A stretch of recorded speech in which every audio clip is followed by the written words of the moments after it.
Hello, once again, welcome back to the desk. In episode 88 on the main railway series, I showed how I added some lights to a Metcalfe building, this one. In that I noted I wasn't going to cover what the lights were or how they worked, just how to fit them and what they look like. Well, this video is the counterpart. Here we're going to look at like what they are and how to use them without really bothering too much about how they're introduced. So yeah, stick around. Going to start with a quick recap of the building though, as this is the example we're going to work with. So demonstrate this. This is a Metcalfe shop. It's a low relief one, hence why it's so narrow. Comes as part of a kit. I think it comes with a bank, which I've built as a library. Now, since the last video, I've done a bit more work on this. It's a bit hard to see with the camera angle. We've got ridge tiles. I've gone in and with a bit of Games Workshop's Null Oil and just taken the brightness off the card. Touched up the black, touched up the green. There we go. Right. I've also, if I take the back off, painted the inside of the back, so the shop back is black, and I've painted the wires. Okay, so that's that. I'm going to put the back on. That's it for the building. If I can just clip that back in, like so. So what we've got is the four little circuit boards, which are the lights, which you can sort of see through the windows. They're just lurking up in the top there. We have the wires, which we need to plug it in with. Now, I've got them coming to this connector. I was going to use a JST style connector, but I've gone with these instead because they were just easier. So we've got red and black, which is 5 volts DC and ground. Green is the data input, and yellow is the data output. These here are addressable lights. So what the hell does that mean? Well, I can control them individually. They're LEDs. Each one of them is actually 4 LEDs. Oh, you can see the reflection of my camera. Camera and its light on there. So each one of them's got a red LED, a green LED, a blue LED, and a white LED. In this case, a warm white LED inside it. Total, I think they run about 20 milliamps each at full, so it's 80 milliamps per light if you turn them all on. This is why the LED, if you get those LED colour changing strips, the power supplies tend to be quite beefy. At full whack, those things burn quite a bit of power. Now, I'm not going to use full power on this because I don't need to. And the boards take about, I think it's 1 milliamp each when they're not lit. So, a little bit of power, but not too much. So, what are they and how do we do it? Well, I have here a data sheet for what we've got. And what it is, SK6182 RGBW. So red, green, blue and white. You can get these in just red, green and blue as well. And if we have a look inside, let's go past the first sheet. That's what you got. It's a small 4-pin surface mount device. Power in, ground, data in, data out. Now the little boards I use, if you look at the last video, are actually 6-pin boards. And what they are, I'll just bring this down here, I'll sort of show what we've got. They're round. The board itself, the light's actually on the back. And what you've got is 6 pins, or 6 pads. Those two are connected, so you've got +5, ground, and you've got data in, data out. And it's done like that to make daisy chaining them easier. And that's basically what I've done. I've just got wires going in, wires going across. You can, like I say, these come in different colours. I've got warm white, which I believe is the warm sunshine. There's a neutral white and a blue white. This is also warm white, neutral white, cold white. If you've ever bought white LEDs, you'll know what I mean by that. So these are also known as neopixels.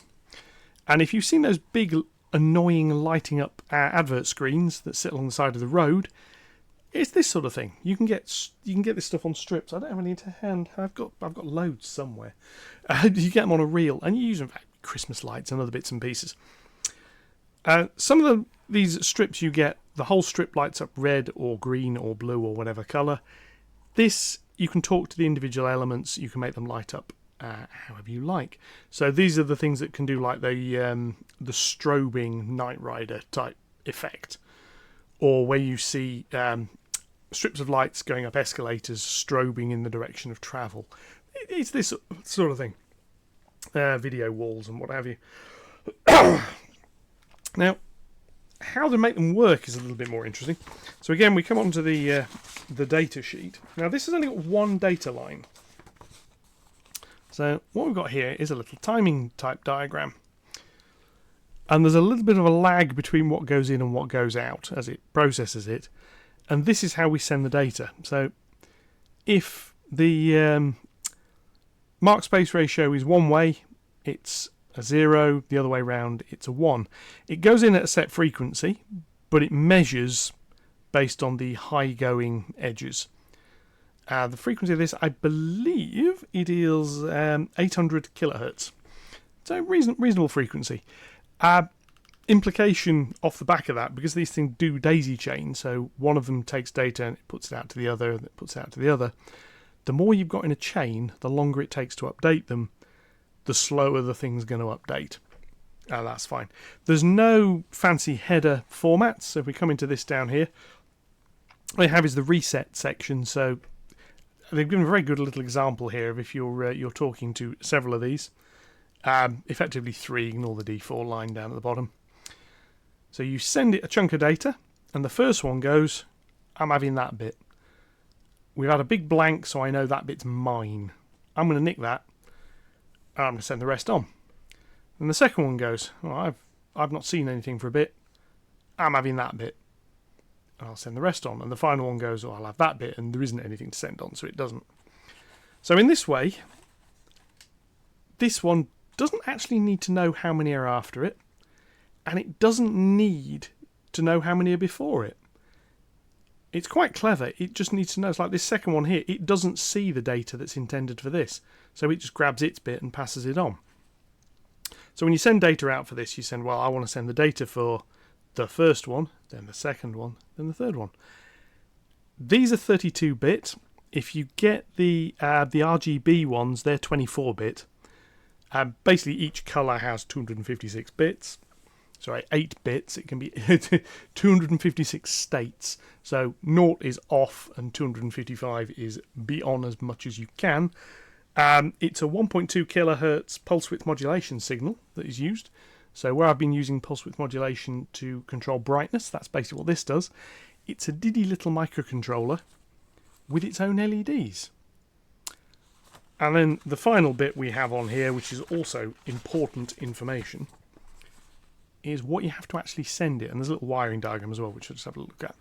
So you send it the data. This is what I want the red colour to be: green, blue, and then white. And obviously, if you haven't got the white one, that bottom line doesn't exist. So it goes red first, then green, then blue. When we look at the code, you'll see it's implied to be a different way round. This is just to do with how the code works. But this is your little circuit.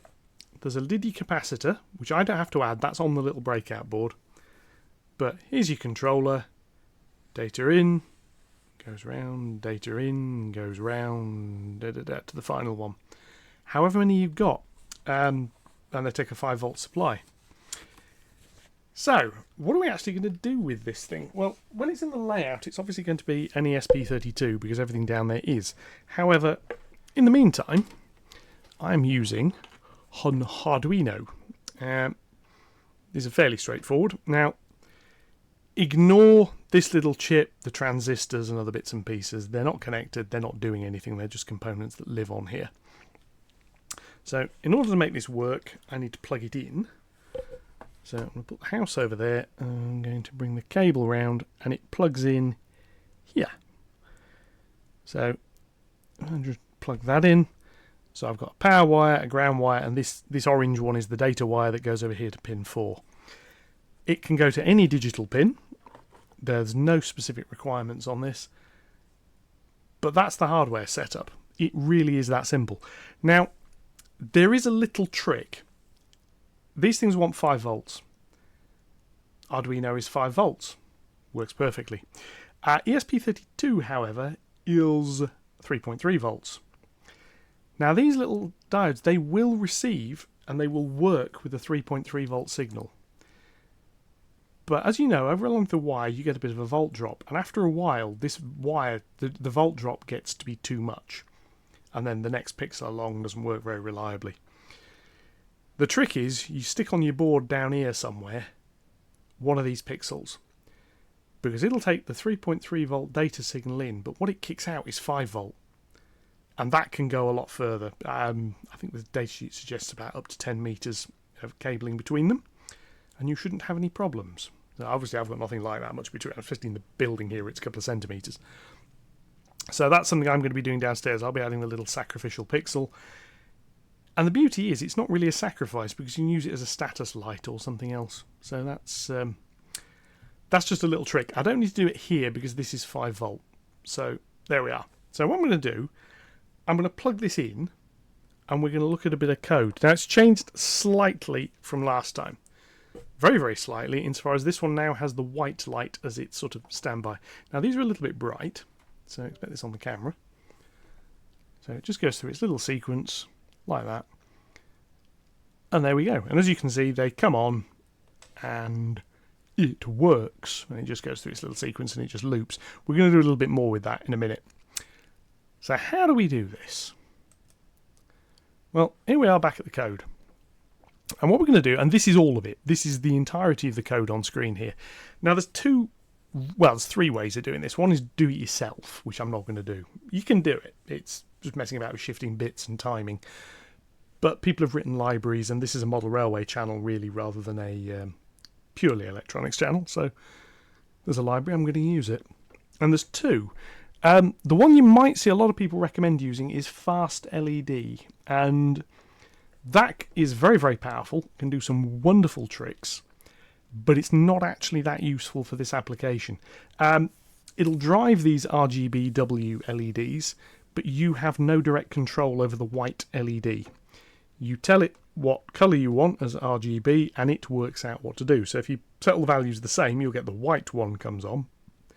But if they're very, very slightly different, say you want white with a tiny hint of red, what it'll do is it'll turn all of 3 of the LEDs on, and the red one on slightly more than the rest. So instead of, say, having a 20 milliamp white LED running, you've now got 60 milliamps of colour LEDs. That's not what I wanted. So I've used this one, which is the Adafruit NeoPixel library. These things aren't technically NeoPixels, but the library can drive them, so it's good. There's many types of these little chips. WS8 something or others is another type. So I'm going to use this library. It's simpler, it's not as powerful, but you get direct control, which is why I want it. So first thing we do is we import the library. Then one is define a few little constants. It just makes life simple. So what pin are we using? Always worth having that up at the top of your code, because you can define all of the pins at the top and you can see, yeah, hang on a minute, I'm trying to use that one twice, that won't work. How many LEDs are there? And what this is going to do is the library is going to create an array in memory of information to store, and this is just telling it how many LEDs there are. So it knows it's got to send out the information to 4 LEDs. If I put that to 6, it'll send out information to 6 LEDs. Obviously the last 2 don't exist, but what it means is this sequence it would go through, and there would then be a little bit of a pause while it sent out the information to 5 and 6, which the 4th LED will gladly pass on to nothing. So yeah, and if you set too few, the final one won't light up. So it's worth setting. Brightness is an interesting one. All these values, it's going to go out as between 0 and 255, and 0 is off and 255 is that LED needs to be as bright as it can possibly be. These things really are quite bright. Like I say, they use my outdoor display boards. So I've set it to be about 1/5 of its full value. And what this means, I mean, say I set that to be 128 or 127, so it's about half. If I then said, I want the LED to be on at full, so I'll set 255, yeah, it'll actually go out as half. So I've set this, I sent 255, it'll actually go out as about 50. So it won't be as bright. Again, this limits the current I'm using, which limits the power I'm drawing, which limits the heat I have to give off. And since I've stuck these things to the board with hot glue, I'd prefer them not to overheat too much. Also, you don't really want these things to be too bright. The shop light is not trying to X-ray somebody on the other side of the road. So there we go. Then we have the usual, this is going to create our object. So it's called strip. How many LEDs has it got? What pin are they connected to? And then here, this little bit here, this is two constants being added together. So Neo tells it it's a NeoPixel, and I want to use 800 kilohertz as the frequency. Some of them use more. And again, Neo, and it's green, red, blue, white. Now, I said these LEDs want red, green, blue, white, which they do. But the library internally works with a different colour order. So if I tell it up here, green, red, blue, white, everything works out nicely. And what it means is when we come down here, the first number is red, green, blue, and then white, in terms of what it's saying here and what colour it'll actually be. We come into the setup routine, and obviously if you're using something else, like say you've got a switch and you want to press the button to turn the light on, you'd have to have that. This is purely the code for controlling the lights. So we initialize it, we turn it on straight away with this show command. Now by default all the lights are going to be off, but it doesn't send any information out until you get this show command. And it's possible one or two of them might start up with a colour. It's just their internal memory will start up in a random state. So what that line does is say, right, everything off, which is a good state to start in. And then we set the brightness to be whatever level you want. That bit's optional. If you don't set that, they're at full brightness, and then it's up to you to control how bright you want them to be. And that's done. And what we've then got is we're going to come down here into a little bit of a loop, and this is now just doing a little bit of a test. So I'm going to go through the 4 LEDs. So this little for loop here is for. 4 is in the number, and then 4 is in I'm doing this for. Yeah, anyway, wonders of the language. And then I'm going to say each LED, I want you to start off red, which is what this bit here does. So this is set pixel color. Which pixel are we talking to? So we start with pixel 0, then 1, then 2, then 3, because of course this is C and it starts counting at 0. Strip.color. Now this allows me to give it the red, green, blue, white value, and it will return a single 32-bit number that puts those pixels in the right order. But it's much easier to do than trying to do it by hand.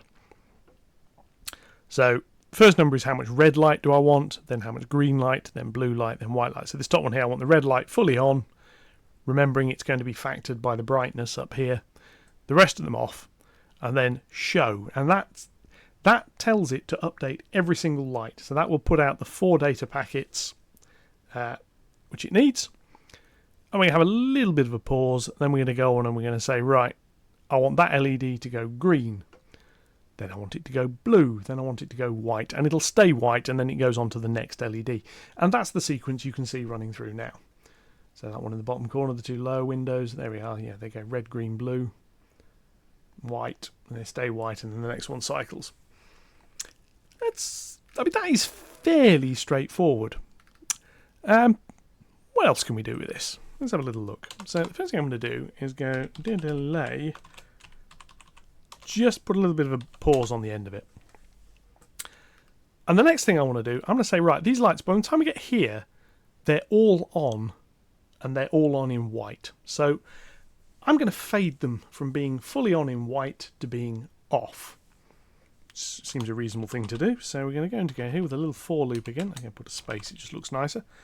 uint a d near I, which is our counter. Now V, sort it, value. And we're going to start at 255 because it's on. We're going to keep going whenever V is above 0. And we're going to step down. Now this, as such, this is a bit cheaty. This isn't actually going to set this code to be 0. It's going to go down to be intensity level 1. Now because of the brightness setting up at the top, that's going to go out as level 0. So I can get away with this. And what I'm going to go is strip.setPixelColor. It's always one of these things. A very Americanized spelling. 0, which is the first pixel. It has to be the capital C, otherwise it won't work. And I'm going to go 0, 0, 0, because I want the red, green and blue LEDs to be off, and then V. And what that's going to do, I need to put the other bracket on there as well. Excuse me. That is going to tell that LED to go into whatever colour state this is. So it'll start to fade down as we go through the loop. But it's not going to do it yet. Until we put the show command in, nothing's going to happen. Now, I'm going to do this to all of them at the same time. So I'm going to come in here and do that, that, and that.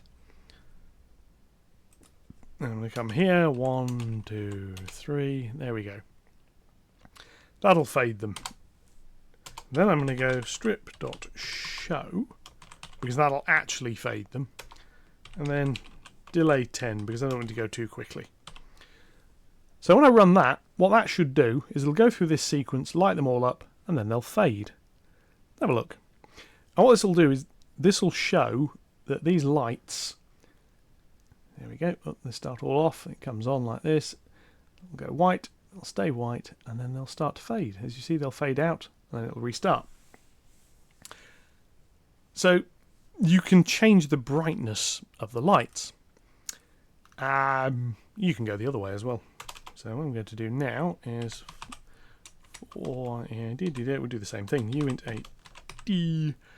We're going to start at 0. We're going to go until we are just under maximum brightness. You won't notice the difference between value 254 and 255. I mean, just seriously, you're just not going to see it. And the rest of this is identical, because we are now counting up instead of counting down. We're just using the value. So again, put that in. Oop, doesn't like that one. What have I got wrong there?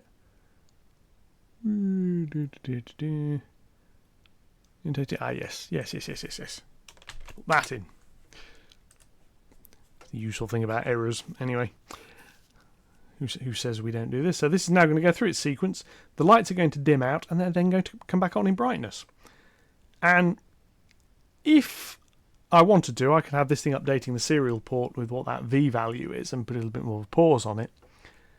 And you could use that to say, yeah, actually, I want this to be about value, I don't know, 64 when it's switched on. So you can work out the brightness. And obviously, in a house model like this, or a row of shops, you could go and say, right, I want these two lights down at the bottom to be brighter than the lights upstairs. The shop would have more lights in it. Up here might just be 1 or 2 little bulbs. And you could go and say, maybe that one's a fluorescent light, so I'm going to have that a bit brighter. And this one up here, I'm going to put a hint of yellow in with using the other colour effects. So you could play around with that. And what I'm also going to do, we're going to put in another little function. This is now a very little, this is going to be a little example of what we can do. So, this is creating a command. And because I'm writing it and it's not American, I'm going to put the U in. Uint 32T, which is colour. That's the colour I want it to show. Weight. Because what I'm going to do, we're going to do like a bit of a colour wipe. This is going to go through the all the LEDs and just say put them in this colour. So there we go. So let's have a look for and here uint 8D index equals 0.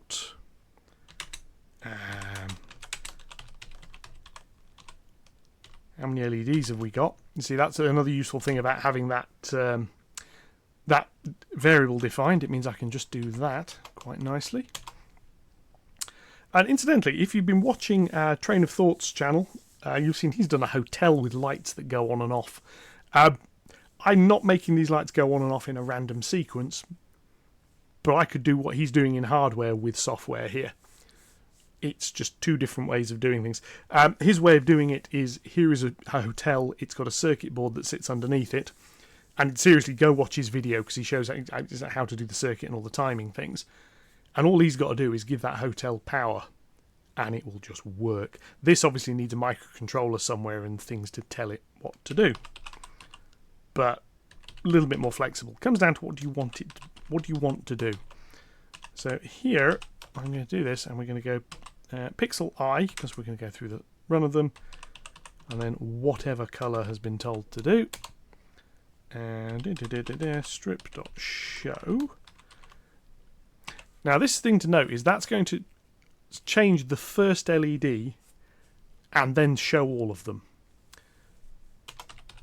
So I'm going to come into there, delay wait, and we're going to come through the next one. So if whatever colour I tell this to do, if I say I want blue, it'll go blue, blue, blue, blue, and then it'll carry on with something else. So let's just test that. We'll come up here, and I can now go color wipe, which is the thing I want to do here. Strip.color, because I can use that rather nice little function that the library comes with. 255 0 0 0, and put 100 milliseconds between them. That'll do. And that is red. So let's have a little look. Send this one up. Yep. What have we got here? Variable or field color wipe is declared void. What have I done wrong there?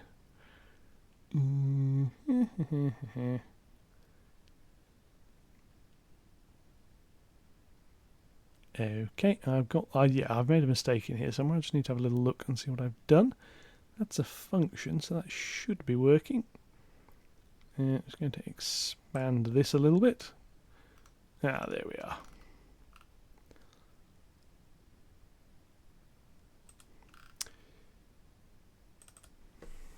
What the problem actually is that, I suspect.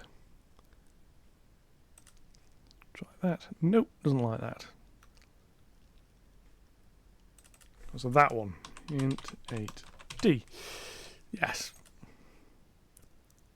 Fat fingering errors. And that is... yeah, you can tell I'm typing this as I'm going rather than copy and pasting this from working code. Right, here we go. So this should go through its little sequence. The lights should fade up and out, and then we're just going to do the this wipe them all into red. There we go, and then it goes back to its original sequence. Now the beauty of that, we can play around with this a little bit, because I can put in some other colours. So let's go in here. Let's go yellow. So we make yellow with red and green. And then I'm going to go, what else have we got here? I'm just going to go green. So 0. And 255, just make sure the nought's there. Yeah. And I'm going to go in here and I'll make that one a 0. Make the green. And then that, which is a lovely teal colour. Which is quite nice. Sort of cyan, I believe they refer to it as normally, but I quite like it as that. And we'll come into here and we'll go blue. And after we've done blue, I'm going to do purple, which is that. And just this is basically just showing off you can mix and match these colours to get whatever effect you like. But you can also, this one here, let's have an ice white. So what we're going to do is say I want the white LED to be on. And I'm going to put a blue tint to it. So that works. And after I've done that, I'm going to do the same thing, except I'm going to go pink. So what this should do now, when we come through, this should run a sequence of little lights at the end. So let's run that and see what we do. Now it's worth noting the Adafruit library comes with a whole range of examples. There's an LED test video script that we'll go through. So wait for this, and this will come up with our little colours. Red, yeah, so you can go through all these little colours here. It goes back and starts again. Yeah, it'll do like a rainbow effect across them and all sorts of things. And to be honest, it's not a bad thing to include as like, I will do this as a lighting test, because it will show you all the LEDs work and all of the different colours work. I'm not going to go any further with that in this one. I'm trying to keep this one reasonably short. That is the code. As usual, this code will be up for a download. If you're wanting to use it, and I'll do it in this particular form, well, I've saved it already. In this particular form, it'll run. It's got this little bit on the bottom. But in this episode, we've had a little look at this SK6182 RGBW NeoPixel light. They're not expensive. I got these in a breakout pack. I got them from AliExpress in like packs of 50 for a couple of quid. So they are cheap. If you've been using just traditionally, I'm just going to put a white LED in the building. These don't cost that much more. The main benefit really is in wiring. So this building's got 4 wires. It's got 4 lights. It would have had 4 wires anyway. But if this building had 20 lights, it would still only have 4 wires. And if I want to put another building next to it, it'll take this yellow wire as its green wire and it'll take the power. So this controller board still only really sends out 3 wires. 2 of which are power and ground. There's only actually 1 data wire you need. And if you've got a 5-volt supply near where the buildings are, brilliant. You just take the data wire over there. Make sure you've got the grounds common and away you go. So you can, as I said, drive these things yourself. In practice, don't use one of these 2 libraries. Why would you want to drive it yourself? If you're doing something really time critical and you've got a lot of LEDs and this thing's going to be updating, say, 50 LEDs and it's got to put 32 bits of data out for each one, you might want to be doing something else at the time. So you might want to write your own code to do have an interrupt function that sends out the data bits, and you can do other things in the meantime. I can't imagine that really mattering in a model railway situation. Even if you put one of these onto a digital DCC decoder for, say, handling some lighting in a vehicle, you're probably only going to have 2 or 3 lights, at which point updating them doesn't take any time at all, so don't really worry about it. Hopefully this video has shown you these things are perhaps worth considering, though. Even if you just want to turn lights on and off, you can do it with relatively few wires. You can also control the brightness in this way. So, for example, you could say, I want certain lights to be on at certain times of day. If you had a light-dependent resistor on here, which I haven't got, and I don't actually have any, you could say, I want the brightness of these lights to relate to how bright the room is. So say during the day when you've got some sunlight, you might want these lights on quite brightly so you can see them. Or then again, you might want them off. And then when it gets a little bit darker, you might say, I want some lights to come on. And say you take a reading off this light and you can say, well, I'm going to give these lights here different threshold levels for when I want them to come on. And as the room gets darker, the lights will come on gradually. So that would work. You could also use these actually as layout lighting. So you can have a couple of strips of these like suspended above your layout. You can turn them on, you can turn them off, you can vary the brightness, you can vary the colour tint. So you can go in and say, right, I want this layout to be on a moonlit night. So I want I'm going to dim the lighting and add a little bluish tint to it, maybe a little reddish tint. Sunrise, sunset lighting. Yeah, away you go. There's loads of other effects you can do with this. So, with luck, I hope you found this a bit interesting, maybe even useful. I will return to this in the future as the high street and the other buildings with the lights are actually installed, and I'm looking at how I'm actually going to control this. The plan is a PC-based application that runs on the computer that runs JMRI, which can look at this and just do some timing effects. So it'll control other lights as well, but building lights come on and off, so they're not always all on, they're not always all off. A little bit at random. Shop lights on more of the time, then they'll turn off on an evening, and then some of the building lights above it and all that sort of thing. Yes, anyway, so I'll get on with that. As always, likes, comments, shares, subscriptions, very welcome. I'll be back hopefully on Tuesday with whatever I get up to over the weekend. Until then, enjoy the rest of your weekend. Thank you very much for watching this one, and goodbye. And yeah, there we go. Thanks very much. I'll just leave you with the light effect working. If I can press the correct button.